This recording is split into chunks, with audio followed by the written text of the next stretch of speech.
Your Partner in Success Radio is a free business podcast with host Denise Griffitts. It's all about great stories, conversation, and context to help you move your business and life forward with actionable tips and advice from her guest experts. To listen and subscribe, just find us on iTunes, Google Play, or wherever you consume your podcasts.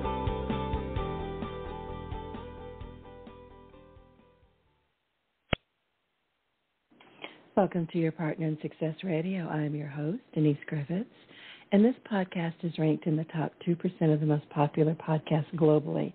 And honestly, it's all because of the truly incredible people who show up to share their information and spend time with our audience, and they are at the top of their game, and they're passionate about helping you achieve your goals in both your life, your personal and professional lives. My guests hold nothing back. They really do show up here to share the secrets of peak performance, and I know you'll find their insights both inspiring and actionable. So take notes, sit back, relax, and get ready to take your life and business to the next level. So today our topic is resilience and reflection, an insider's perspective on financial crisis and leadership challenges. And I get to welcome back to the show today Peter de Silva. He's a seasoned professional who has held prestigious C-level positions at TD Ameritrade, Scottrade, UMB Financial Corporation, and Fidelity Investments. And with firsthand experience of the financial and leadership crisis that shook our country and, frankly, the rest of the world, Peter offers an invaluable insider's view into the challenges that we're facing, and in many ways we continue to face them. But his unique perspective extends far beyond his professional accomplishments. As a Harvard University senior fellow, he has delved deep into the realms of leadership and personal growth, and his contributions as a board member to private companies and nonprofit organizations further demonstrate his commitment to making a positive impact. But this is important. What truly sets Peter apart is his lifelong struggle with a debilitating disease. And through the lens of his own personal journey, he has developed an exceptional understanding of resilience, perseverance, and the human spirit. So his unwavering determination and unique insights make him a voice that you simply cannot afford to miss. Peter, welcome back to Your Partner in Success Radio. It's good to have you here. Thanks, Denise. It's great to be back with you again today. Well, you were here just a couple of months ago, and honestly, within 10 minutes, I knew that I needed you to come back. And I, put you on the spot on the radio, which I always do. I say, we're not going to make it. Can you come back? I do it on the radio, so you can't tell me no. It's very tricky. But here you are, so thank you for that. Glad to be here, for sure.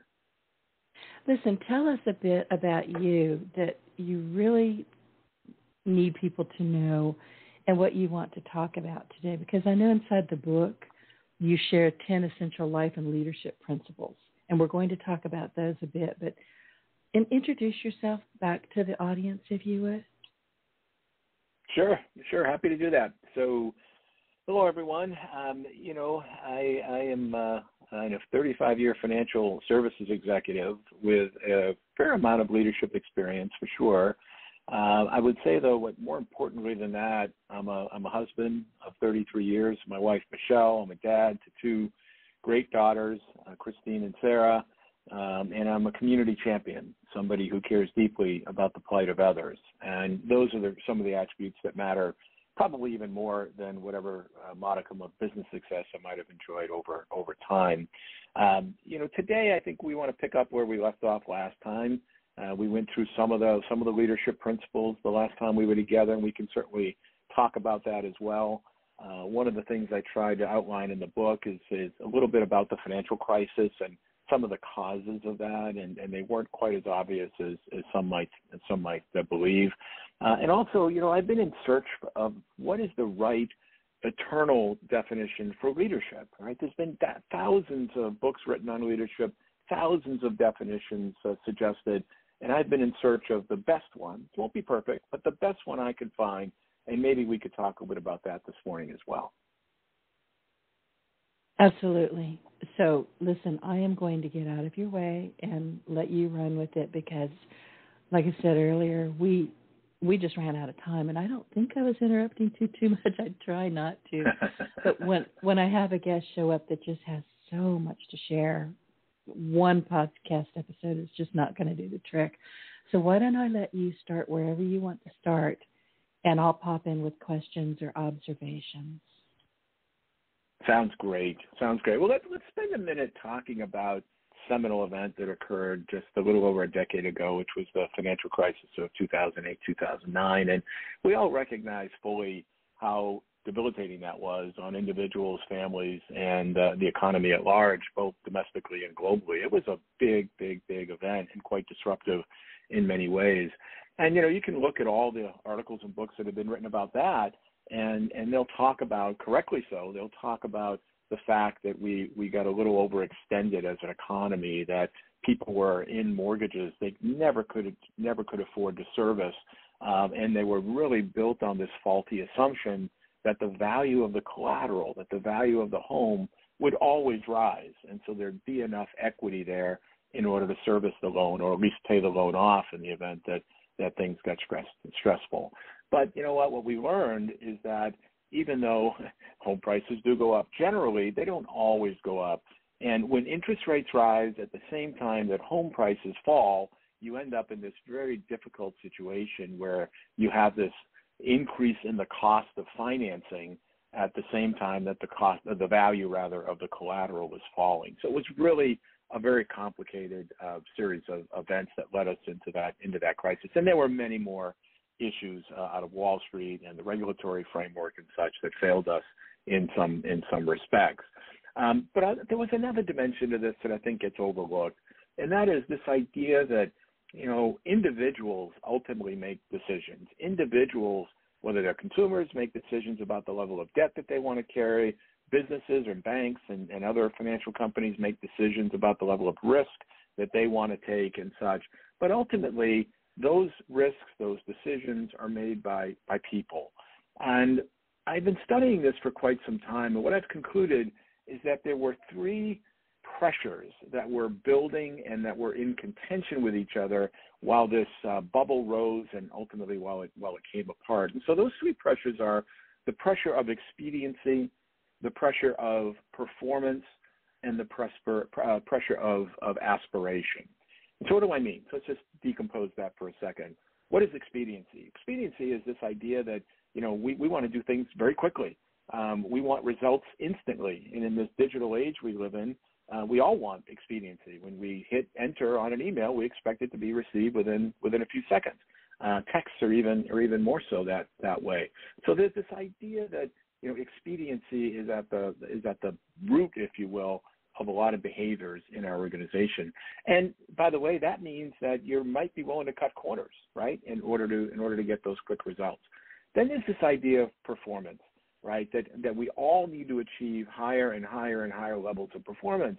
And if you think about that in the context, again, of banks and financial companies, they might take imprudent risks in order to improve their performance in the near term, which could hurt them in the long term. And so this idea of needing this performance, this level of performance, high level of performance, is something that I was been thinking a lot about. And then lastly, there's this idea of aspiration. We all have aspirations. We all have goals for ourselves, for our organizations, for our families. And sometimes those aspirations can get in the way of making good decisions as well.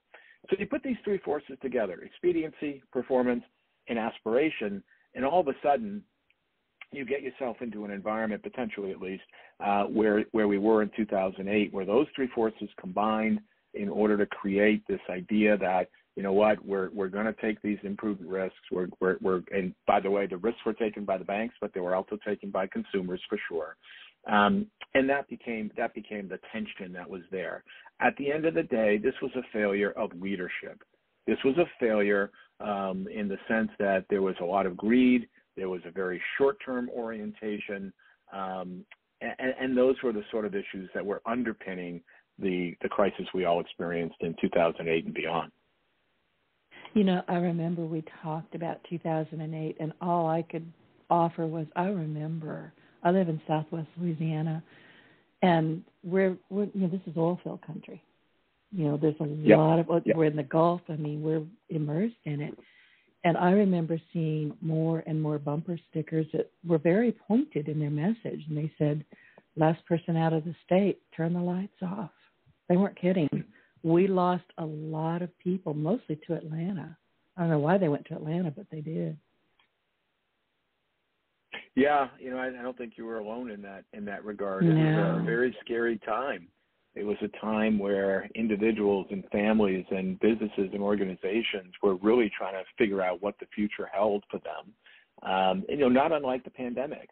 If you think about the pandemic, the thing I would argue is very different is the pandemic was global, certainly, but it was unpredictable. I mean, it just happened almost overnight, where we had to cloister ourselves in our homes and in our businesses, and we shut down the economy, which we've never really done before. I mean, that was just what an experience that we'll tell our kids and grandkids for decades to come about how the United States literally shut itself down, and the world shut itself down. The world. Because of, right. Yeah, right. And so, so those things are going to happen, and what's important is how you respond to them, because we could not have predicted the pandemic. It was really how we responded to it as individuals, as families, as society, that really mattered. And we're still responding to it. I mean, I will go online and see people still wearing masks, which boggles my mind. It really does. But, it's their personal it's funny choice. What's happened. We were talking earlier offline about the smoke that we have here in New England and the Northeast right now. And so masks are back for a different reason. But I would say a higher percentage now are wearing masks until this air gets cleared up here in the Northeast. Well, see, that makes sense to me, though. I mean, you would see that in China and very, very populated countries where, they will wear masks because of the really poor quality air and really no other reason. That's exactly correct. It's exactly correct. Well, now we're a victim of it, hopefully just temporarily. But you do see lots of masks at the moment, Well, yeah, like I said, that would not have me raising my eyebrows. I would probably be looking for one as well. And I'll be honest with you, I've never worn a mask in my life. Even during the pandemic, my groceries come to my door. I really don't get out there much. And if I do, I'm going to go to where I don't have to wear a mask. And truthfully, I can't. I have a lung issue that doesn't allow me to block my airways. So there's that. Mm-hmm. But still, life has changed just in the last, since 2008 and forward. Life has changed in ways that so many of us, we simply don't recognize how life used to be for us. And so many of us, me included, we're still wondering what the heck happened.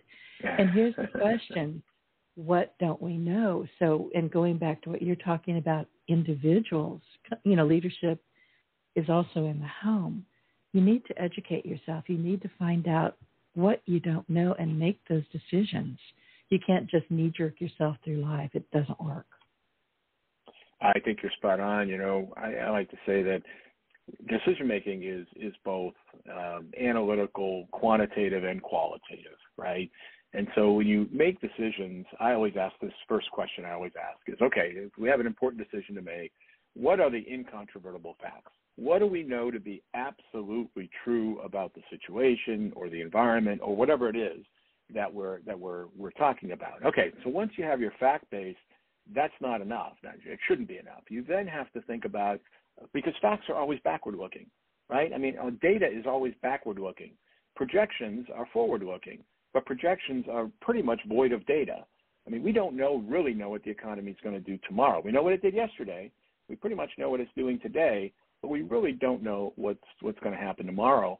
Because it's such a complex multivariable equation, it's almost impossible to know. But the first thing when making, I think, any life or leadership decision is get the facts in front of you. Great. Then you certainly want to complement that with anecdotes, like what's happening now, what's going on in the environment today. I could argue that the facts going into 2008 suggested we weren't going to have a crisis, right? I mean, things were going great. I mean, home ownership was at some of the highest rates in history. There were very few delinquencies. Everything was looking terrific. But then one thing changed. Well, a lot of things changed, but one thing in particular, and that was interest rates began to rise. And all of a sudden, it put pressure on individuals when their homes were being refinanced and such, and they could no longer afford it. But you couldn't know that from the data. You could only know that by really watching at what was going on today. So you start with the fact base. You look at qualitative information, anecdotal information, and such, and then you draw the best conclusion you can about what the future is going to look like. And here's what I do. When I make a decision, I also ask me or my team, I ask, okay, we're going to make this call. What's the worst possible thing that can happen if we're wrong? If it turns out that we're wrong or something in the environment shifts or changes on us, what's the worst possible thing that can happen? If you're comfortable with that worst possible thing happening, then it's time to make that decision. Let's go. If you're not, then probably need to think about it a little bit more. But there's one other dimension to this, Denise, that's really important. You also need to know if the worst possible thing happens, what action am I going to take? And be willing to take that action to make it right. Give me some examples. I think I know what you're talking about here, but and I just wrote down working backwards. So, you're basically, we don't know what we're dealing with. A lot of times we are working backwards.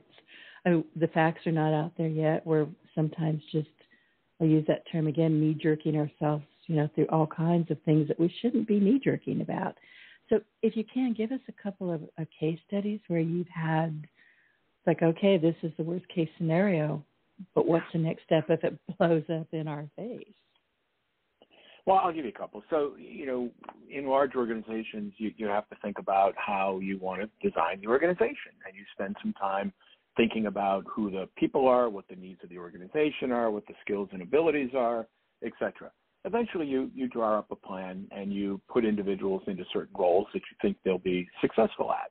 But let's say you go ahead and you do that, and it becomes apparent that, you know what, this was not the right idea. This was not the right approach to this particular design question.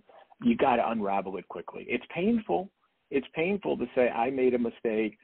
This individual isn't right for this role, or this structure isn't right for this environment, or whatever the case might be, but you have to unwind it and unwind it quickly. Otherwise, you do a much worse disservice to the organization more broadly.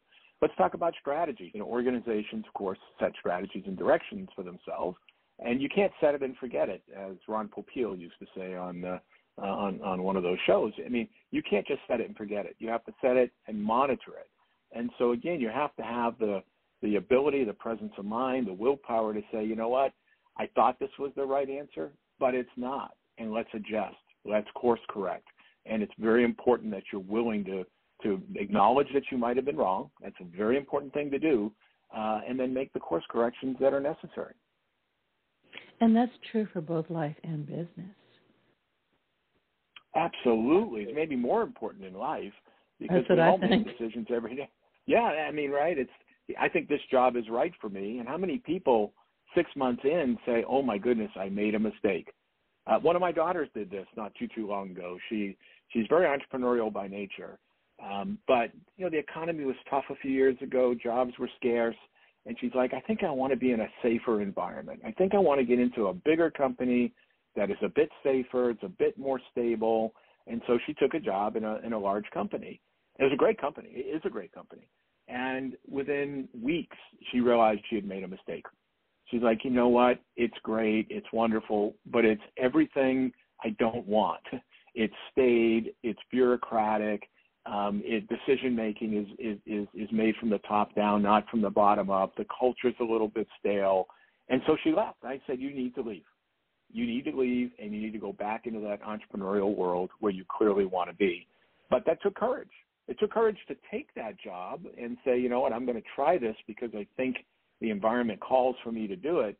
But it took an equal or more amount of courage for her to leave within 3 months. She left and said, this isn't the right thing for me, and now she's a very happy entrepreneur again. Good for her. It is difficult. Those of us who are born entrepreneurs, I've said this many times before, we have to have cast iron stomachs. We really do. Because we're going to fall on our butts a lot. We're going to make mistakes. We have to rewind, unwind, say, oh, geez, what the heck did I do? And, take stock and fix it. And then there's people who want to be an entrepreneur, which I believe can be taught. But, some are natural at it, like your daughter, like me, and some are like, I can do this. So you find the best people to teach you how to be an entrepreneur, what you need to know. But the thing is, if you're in an environment where you're just miserable, or you feel like you're just kind of that person sitting at the back of the room and nobody notices you, get out.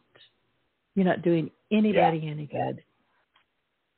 You're spot on, absolutely spot on. But it does take a measure of courage to do that. It does. And courage, I find is in short supply sometimes. Foolhardy is courage too, right? I tell myself there you that. Go. Yeah. I'm courageous. No, I'm a fool, but I'm going to do it anyway. No, it's important to have a level of courage for sure. And again, I think my daughter had it, and again, she's super happy with what she's doing presently. What's she doing? Can you say? Yeah, I mean, she's a customer success manager for a technology startup up here in Boston. And, they, like most small tech companies, have had some challenges the last, call it 6 months or so, as companies are tightening their budgets and such. And this is a software company. So she called me the other night and she said, I got good news and bad news. I said, uh-oh. She said, the bad news is, we had a layoff today. The good news is I got more stock. So, she's clearly doing something right. And is endearing herself to the organization. So that's a good thing. Well, good for her. And that leads, and congratulations to her. And that leads me to something that we were talking about in the virtual green room.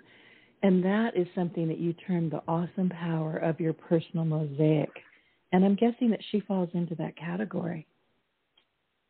Yeah, so, by way of this backdrop, it's one of my beliefs, and I go through this in my book, Taking Stock, this idea that each life is really a personal and professional mosaic, that every single day, every single interaction, every single encounter that you have helps to build this mosaic of your life, and that mosaic hopefully gets more beautiful over time based upon the individuals that you come across.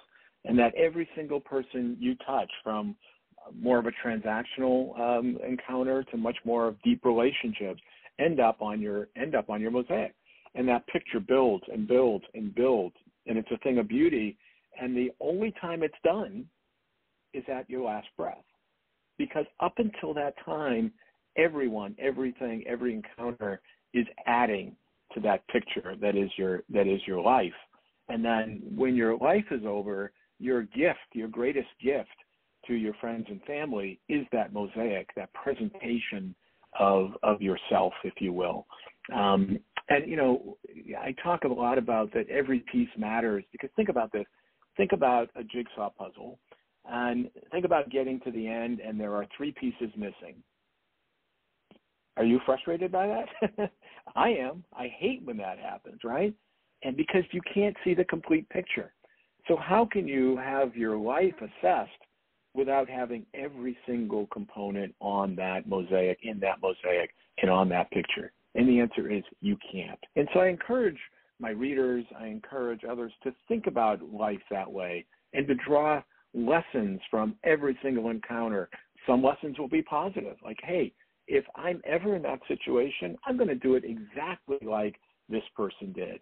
Some might be negative. If I'm ever in that situation, I will never act the way that person acted, as an example. But in either instance, it makes your mosaic stronger, deeper, more colorful, more beautiful, and more useful to you as you go through life. How did you come up with that term? I'm fascinated by it. I think it's a beautiful term. Yeah, I'm not sure that it was one of those that I woke up one day and said, wow, life is a mosaic.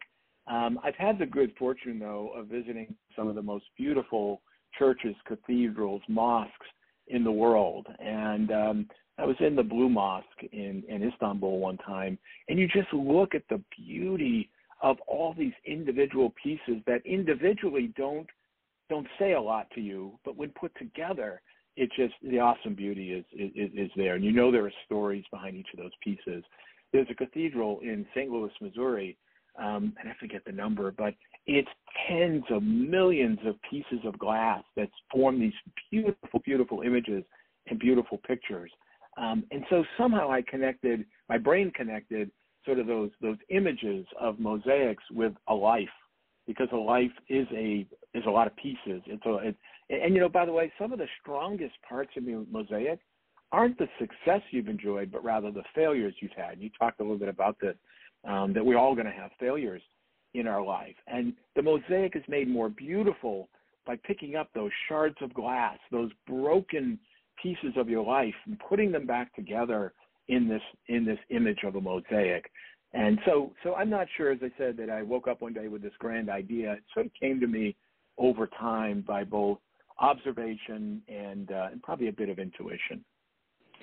Thank you for sharing that. I actually have chills running up and down the back of my neck. It's truly beautiful, but I never thought of mosaics like that. And I've seen, a lot of glass art, if you will, and I've seen, windows. And I recognize logically that, there's a lot of pieces there, but it never occurred to me to say each piece is individual. Each piece has its own story. Each piece was maybe laid by the same person or 100 people. It doesn't matter. There's a story there, hundreds and hundreds and hundreds of stories. And you have to piece them all together and find out, even before your final day, what's working and what's not. What do I want to do That's again, right. and what That's will right. I never do again? That's so right. And, if you don't take the time to learn from your mistakes and your successes in life, then you're doomed to repeat them, obviously. I just believe there's value in every single life, and that value is something that needs to be nurtured. I think a lot about vision and how organizations set vision, but people set vision too. They set it for themselves, for their families, for their lives. I encourage everyone to really sit down and think about, what is the vision for my life? Or an alternative word that a lot of people like is purpose. What is the purpose of my life? And I'll tell you a little story. So one day there's this gentleman who's walking by in a city, just walking on the sidewalk, and he comes across a gentleman, and the gentleman is laying bricks. He's just laying bricks, and so he asks the gentleman. He says, "What are you doing?" And he says, "I'm laying bricks." I said, "Okay, cool." He goes another few feet, and there's another gentleman laying bricks, and he says to that person, he says, "What are you doing?" And he says, "I'm building a wall." He says, "Oh, okay, that's okay. That guy's Different. building bricks, and this one's building a wall." Right. Different perspectives, right? And then he goes a little further, and he meets this third gentleman, and he says, "What are you doing?" And he says, "I'm building a cathedral." And so the question really is, who had the vision? The gentleman who thinks he's just laying bricks, the gentleman who's building a wall, or the gentleman who's building a cathedral? He saw the vision. He understood that his actions were going to result in this thing of beauty. And for me, an individual needs to think that way as well. You can think that you're just laying a brick, you can think you're building a wall, or you can build a cathedral. It's your choice.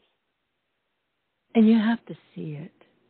As a web developer, I build literally. I'll be standing over the stove making a gumbo. I like gumbo. But cooking for me is very creative, and a lot of times I don't use a recipe book. I just cook by the seat of my pants, always have. So I'm not really thinking. I'm just cooking. It's creative. I'm almost in a trance sometimes, which sounds dangerous, but I've done it forever, so it works. But I will often catch myself building an entire website while I'm standing over that stove or loading the dishwasher, or whatever I'm going to do in the kitchen, and I can see it. I can see the colors. I can see the pages. I can see the navigation. I don't have to put it to paper, although I do. But I can see it in my head before I ever start the first step in building that website. So I really understand what you're talking about with the man and his cathedral. That is perfect. Yeah, I have always found that to be a particularly helpful story for me, because I want to surround myself with people that want to build a cathedral. And whether that's in business, in life, whether that's family or friends, you want people who share the same outcome, who are looking to achieve the same thing, if you will. And, in business, I always sit down with my teams and say, okay, we've got plans, we've got strategies, we've got actions, etc. But what's it all for? What is it exactly we are trying to achieve? And put that in very colorful terms, ways in which we can know when we get there. You'll know when the cathedral is built and the doors are open. So it's the same with a business. You'll know when you've had success, when you have raving fans for customers. So anyways, I always find that helpful. Have you always done this with your team? Was it something that was just instinctive to you, or did you learn it as you went? Definitely learned it as I went along. As a leader, as any leader, this is a process, not an event to become a leader. It's both experiential for sure. Experiences I've had, good, bad, positive, negative, have added to that mosaic, which has added to my leadership style and mosaic. But this idea of, leading by principles, this idea of setting a vision in place, this idea that enrolling people in the attainment of that vision, those are things I feel very, very strongly about. Well, that makes sense. Okay, if we're talking about cathedrals, we have a beautiful cathedral here in Lafayette and I'm not Catholic, although I live in Catholic country, literally. But I will catch myself wandering into that cathedral just to sit. It's just so beautiful and so peaceful. I mean, those are some of the most beautiful places in the world, no matter where you are. So that leads me to my next question. We had talked earlier about the biblical definition of leadership found in 1 Corinthians. Can you share? Yeah, well, the truth is there is no leadership definition found in 1 Corinthians, at least as stated. But over some period of time, it sort of came to me that maybe there was a hidden message in there that we could tease out. And so, when I was married, like many Christian weddings, there's a passage in 1 Corinthians that is read, and most of you will know it. If not, I'd be surprised. And it goes something like this. It goes that love is patient and love is kind and love is not envious or boastful or arrogant or rude. And passage goes on. And it was read at our wedding 33 years ago. And I don't know why. Again, I don't know how some of these things connect in one's brain. But one day I was sitting around and thinking about this topic of leadership and yearning for a universal definition that spoke to me. There are many wonderful definitions of leadership out there. I love some of Stephen Covey's work, for sure. Bill George's work. I really like their work a lot. But it really didn't speak to me in a way that I understood, that really worked for me.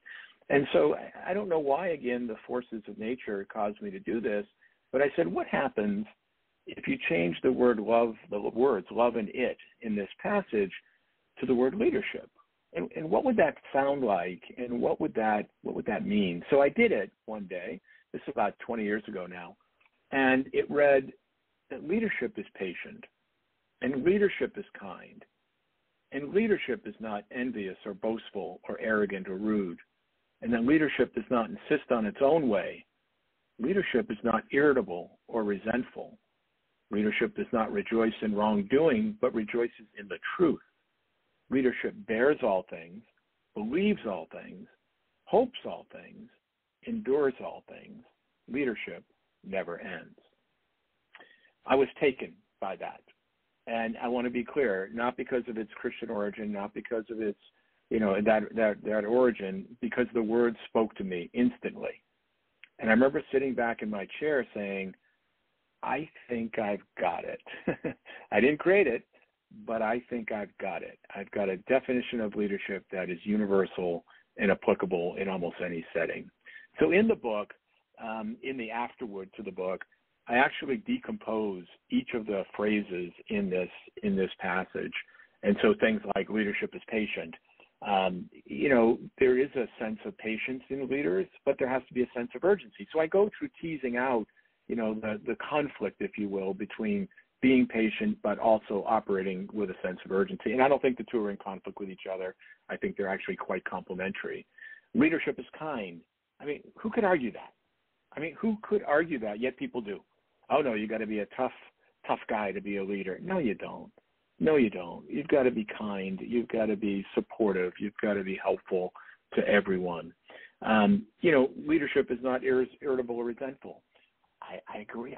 I try awfully hard not to wear my emotions on my sleeve, because I don't want to come across as that way to individuals. Leadership never ends. I firmly believe that. You can't close the door on your office at the end of the day and say, okay, I'm no longer a leader when I go home to my family or I go into my community. I'm no longer a leader. I just put that aside, and tomorrow morning at 8 o'clock I'll pick that back up again. No, it doesn't work that way. So the passage just spoke to me, and ultimately when you substitute the word leadership for the word love, what you have to reconcile, I think, is that it takes love to be a leader, and it takes a leader to love. You have to put those two things together. So it's powerful to me. I offer it only as a suggestion for others to think about and consider whether they would embrace this definition as well. I've got the book in front of me, and the book that I have, by the way, is a draft. I don't know if the final version has different page numbers, but excuse me, I'm looking at page 222, and you talk about leadership as kind. And the first sentence, kindness and humility are the two most underrated and underappreciated elements of strong leadership. Kindness is defined as the quality of being friendly, generous, and considerate. So who would not want to work with a leader who embodies these characteristics? Exactly.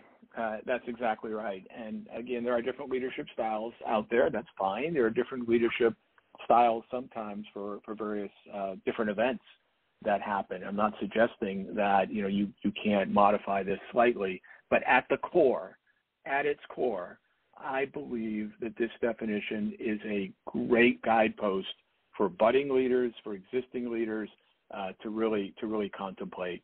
And again, I decompose this whole passage in the book, and quite honestly, I don't have the energy probably to do it, but there's probably a whole book to be written just about this passage in the context of leadership. Honestly, you could have started the book with this. You really could have. I mean, I've read the whole book. I've read it a couple of times, but this whole section, the afterward, is where I really went to town with my marker and my sticky notes. Well, what's interesting, Denise, is actually it got a little contentious with my publisher, who didn't want to use this material, which is why it ended up in the afterward. That was our negotiation, that we'd drop it in the afterward. And she's phenomenal. She was absolutely a great help to me. But on this score, she just felt like, it doesn't connect with the rest of the book. And I was like, well, I think it does connect, Bonnie, and here's how it connects. And we went through the discussion, as you might imagine. And so ultimately she said, okay, if we're going to put it in, I'm fine with it as an afterward. And I said, well, I'll agree with that. But I'm more with you.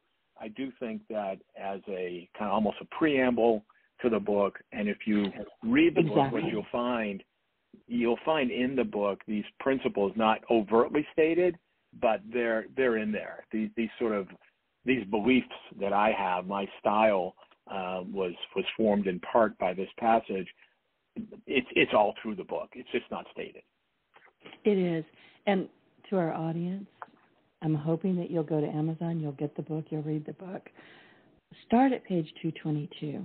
Like I said, it's a preamble. That's honestly, I read the whole book and then got here and went, well, what the heck? I should have already known this. I did pick it up, but I would have liked to have seen it at the front. I'm not your editor. I get what she said that, but I really think it could have done better at the front of the book. So people would say, oh, okay. And then they would start looking for the, not hidden points, but maybe not in your face points. And I wanted to go one more time, one more chapter here. Leadership does not insist on its own way. And here's something that's very important. Most leaders are in leadership position because someone else believes that they possess the proper set of characteristics that enable them to lead others to levels of performance higher than if someone else were the leader. Mm-hmm. So, and that's important as well. Yeah, that's a critically important part of it, and this was something that happened to me in my career where, I was pushed, I was prodded, I was put into positions probably before I was ready, in many ways. Because others said, I think you can do this. I think you've got the skills and abilities to do this. Those were scary moments for me, but they supported me as well. This is a really important part of the passage, because, leaders, good leaders, great leaders, I think, are open to other people's ideas. There are some leaders, maybe Elon Musk is an example, who's like, look, I know what I'm doing. I know where I'm going. Get on my train. If you want to ride, you got to ride in my train, and this is the way I'm going. Great. I think he's an exception. I think most leaders are somewhat insecure anyways and are searching for others to come along with them. And I just fundamentally believe you bring people along. You don't force anybody. You bring them along with you. And you also remain open to the prospect that you might be wrong, that, in fact, somebody else has a better idea, a better way than you, and you have to be open to that. And one of the great attributes of excellent leaders is their willingness to modify their own belief system when the facts and data suggest that they should. Absolutely. I think another big, important part of being a leader is curiosity. You have to be intensely curious. You have to listen to other people. Find out what makes them passionate. You can't just sit in your corner office and say, okay, everybody do what I tell you, and nobody gets hurt. You have to be very curious about the people around you, what's going on, how they can help you, how they can help the business. I think that's something that's not talked about enough, curiosity. I couldn't agree more. I'll two short stories on that. So, when Hewlett-Packard was a much smaller company than it is today, 30, 40 years ago, they created something called MBWA, and it was called Management by Walking Around, literally. And that was the expectation, that leaders would walk around the floor, shop floor, they'd walk around the office, and they would talk to people. And they went so far as to prescribe a certain number of hours a week that you had to be out of your office, not in your office, out of your office, visiting with people on the floor, understanding their problems, out with clients, whatever the need might be. And I always found that very, very powerful, and actually adopted some of that into my own personal style and characteristics. And then when I worked at Fidelity Investments, we had an amazing leader by the name of Ned Johnson. And I'll never forget this story. One day he came down to Cincinnati, where I was working at the time, and I was leading a function that was having some difficulty. So long story short, he came down, and I did what we always did. We had this big presentation plan in a clinical conference room, and it was just going to be a few people. And within a few minutes, he said, I just want to walk around. I'm curious what's going on, like with the real people, not with you guys, at the front line. And I was terrified. Steve Jobs do that as well? Steve Jobs was famous for doing that as well. Right. But I was terrified. I'm like, oh my goodness, he's going to go out and he's going to see all the problems that we have. And guess what happened? He went out and he saw all the problems that we had. But instead of coming back at the end of the day and saying, oh, this is terrible, he's like, look, I saw some really good things and I saw some things we need to work on. And that really struck me. Oh, and by the way, one other thing happened, which was really scary, but it worked out okay. So when he got up to start his wandering around, I started to wander with him.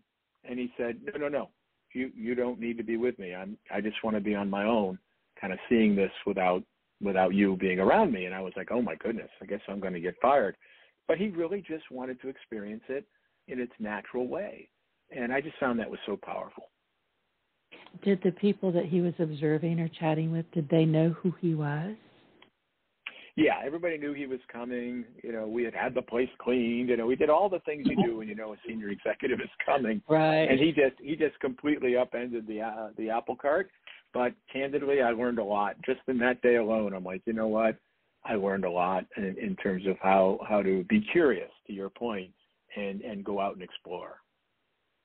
Yeah, you can't live with your door closed and your mind closed. You can't be of any assistance to the people around you if you're not taking in the lessons that are there for you to take. They're right there in front of you. You're spot on, but you got to go out and experience them. And Exactly. I've worked for many leaders who do what you say. We have to bring information to them. Always come see me. what I do a couple things. One, when I get in a room and there's a big table, I never sit at the end. I always sit in the middle. And sometimes they'll say, no, you need to go to the end because you're the person in charge or whatever. I'm like, no, I'll sit in the middle with everybody else.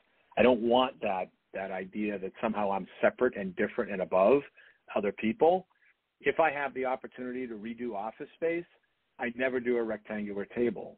You want to do an oval one or you want to do a round one. That way nobody is actually at the, quote, head of the table.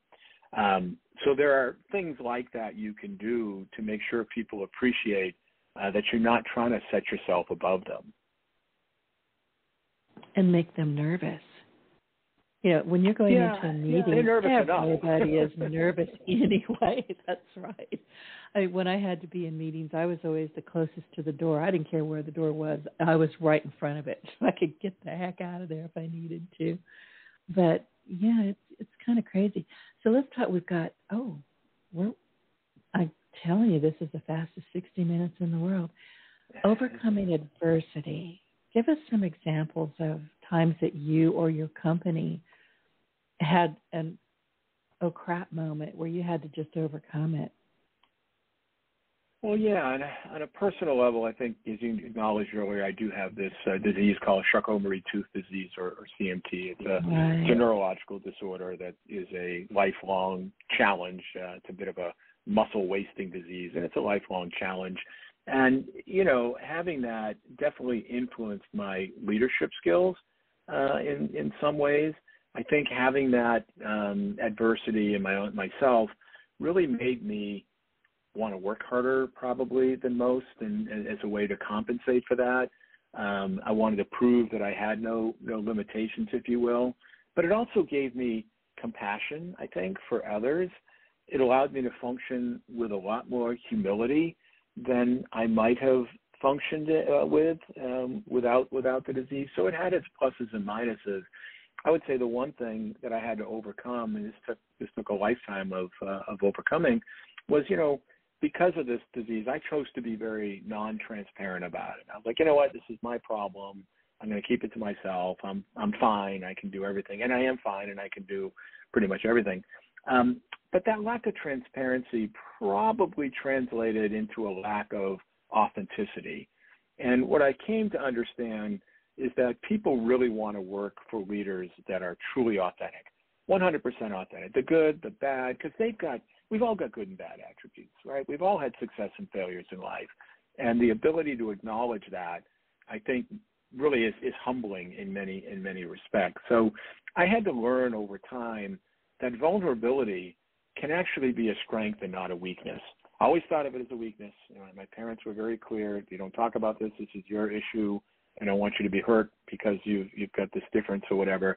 But ultimately, I realized that people are looking for authenticity out of other people, and that being more transparent would be a useful thing, and being a bit more vulnerable at times actually makes you a stronger leader, not a weaker leader. But that was a learned behavior. That was not something that was innate for me. Same here. I mean, we grew up thinking, you just personal is personal. I still think that.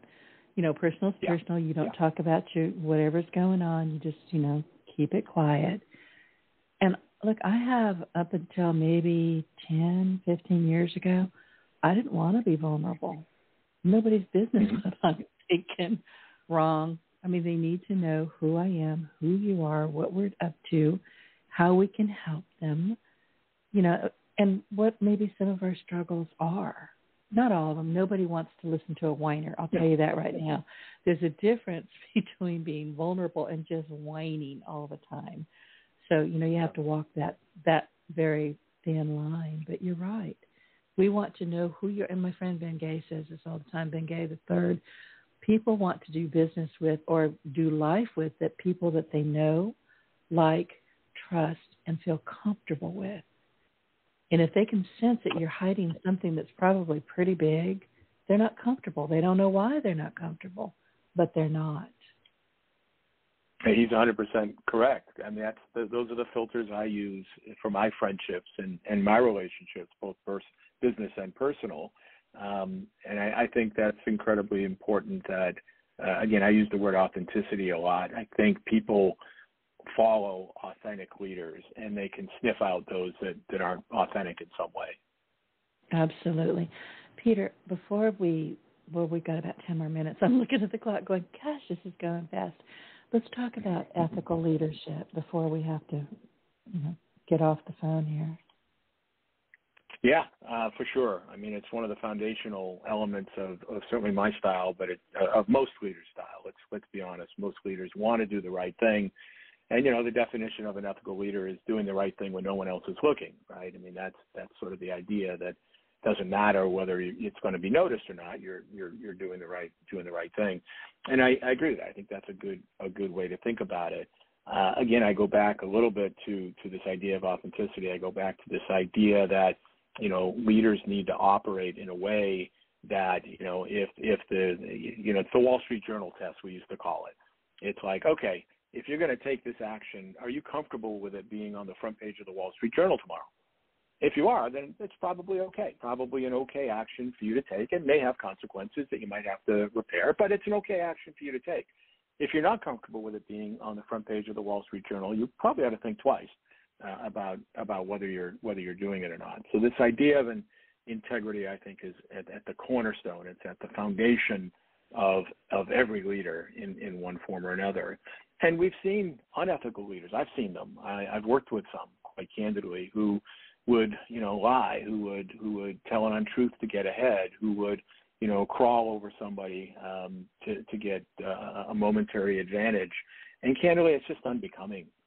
It's just unbecoming, quite honestly. And again, people can see right through that.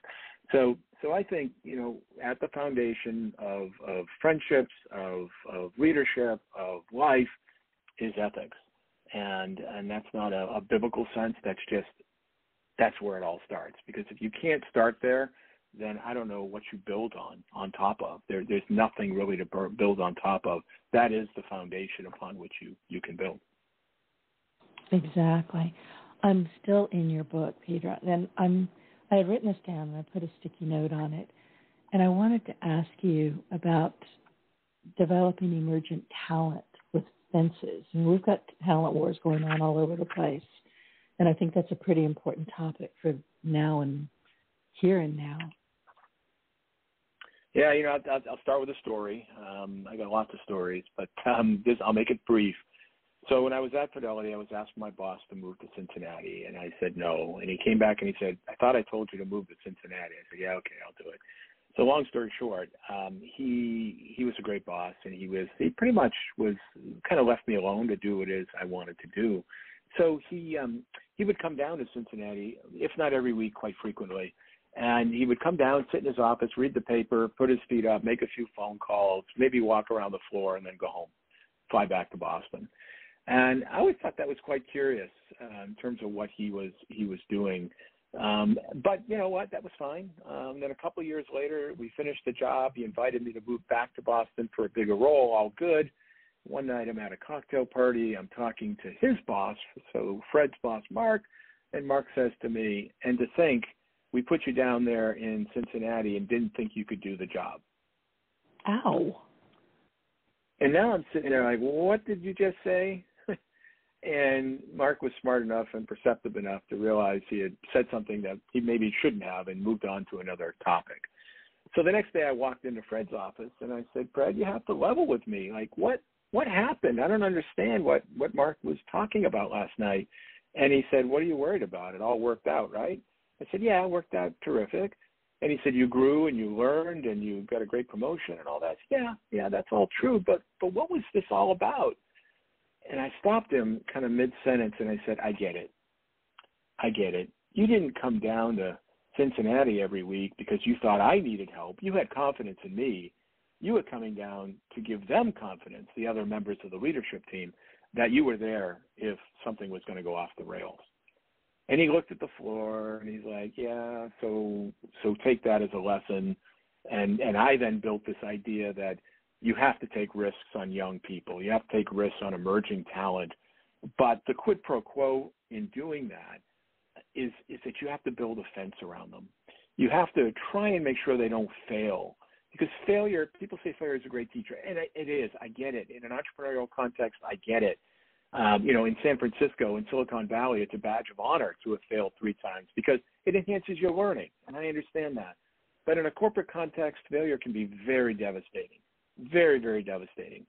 So my leadership practice has generally been, not just with the emerging leaders, but with all leaders, to sort of let them roam around the landscape and make the decisions they think are appropriate for them to make, but put a fence around them, put some borders around them, because I think it's really important to make sure that as they approach that border, that you ask questions and pull them back. So I would do this regularly. It's like, hey, you've got a lot of freedom to do what it is you need to do within these principles, within these constructs, against this strategy or whatever. But sometimes I'd see behavior or I'd see decisions and I'd be like, you know what, I don't know if that's right. And so as they approach that fence, I would pull them back. And I'd say, can we have a conversation about why you're thinking of making that decision? Or can we have a discussion about what you're about to do, just to convince me that this is the right thing? And people really respond well to that sort of coaching and that sort of mentoring. So look, I have a saying that near failure is a better teacher than actual failure. And I believe that in the context of corporations, because you get all the learning done right. You get all the learning, you get all the knowledge without all the emotional baggage that can come with real failure. So when you're talking with people like this, that you're inside the fence with them saying, okay, explain this to me, convince me. Have you had, I'm sure you have had, it's probably a silly question, but what has happened when you were in a conversation said, no, we can't do that? When I thought we shouldn't do that? Mm-hmm.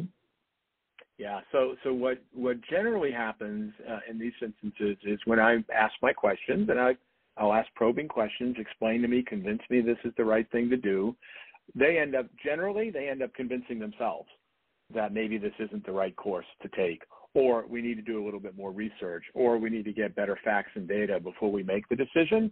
I mean, I would say 25% of the time they convince me, and it's like, go do it. I get it. I didn't understand what you were thinking. 75% of the time, it at least causes them to pause. It causes them to reassess, and we end up with a slightly different approach than they might have taken without the challenge. It's that curiosity again. It's important. People really don't understand how curiosity is not invasive if you're doing it right. It really is, in your case, there to help. Absolutely. That is the goal of a leader. I like to say that the best leaders can't really be judged while they're leading. They get judged once they're gone. And if everything continues to run swimmingly and it's all terrific and you had a succession plan and the strategy was on point, boy, you were a heck of a leader. If you built that organization and you built the successor, that's terrific. I look at Howard Schultz, who has run Starbucks now a sum total of 3 times, literally 3 times. And he's been the CEO. He left. He felt like he had to come back because the next person failed. He left. He came back 3 times. I don't see that as a sign of a great leader. I didn't say he wasn't a visionary. I didn't say he wasn't capable.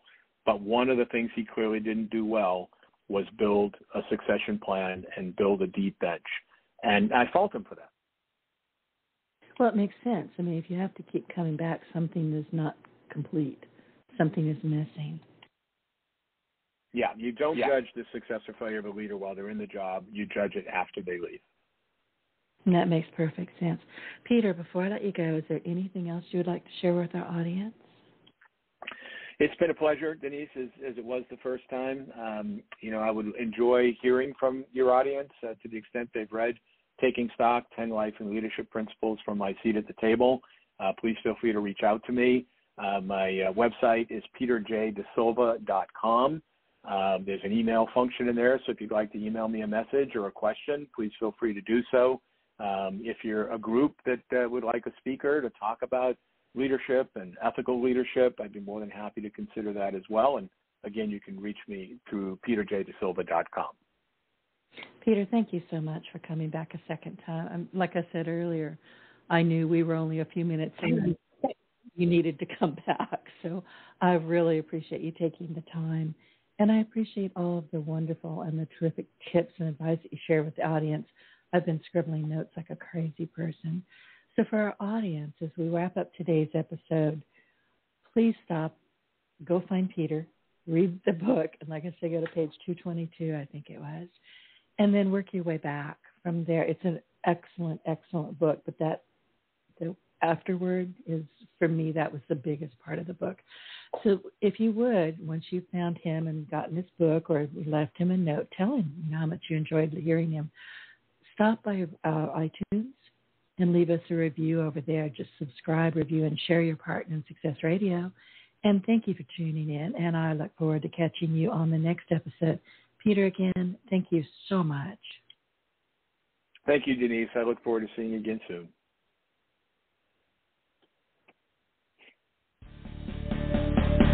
Get your voice heard.